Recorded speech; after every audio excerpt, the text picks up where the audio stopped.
اللہ کی مدد کرو گے تو اللہ تمہاری مدد کرے گا. ان تنصروا اللہ ینصرکم.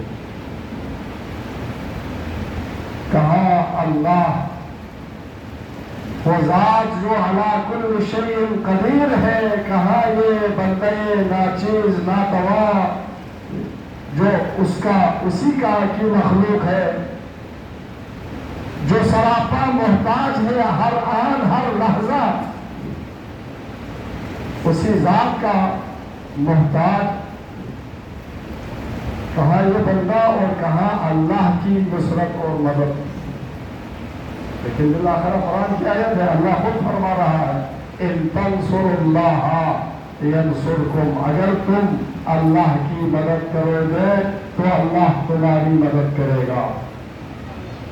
اس کا مطلب یعنی ایک مدد بندہ اللہ کی کر سکتا ہے.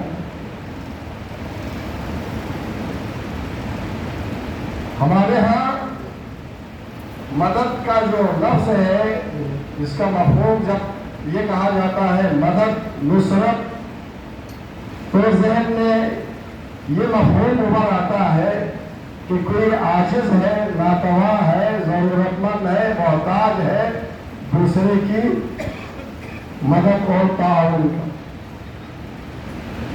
مدد اور نصرت کے لفظ کے ساتھ عجز و ناتوانی کا مفہوم ذہن میں ابھر آتا ہے.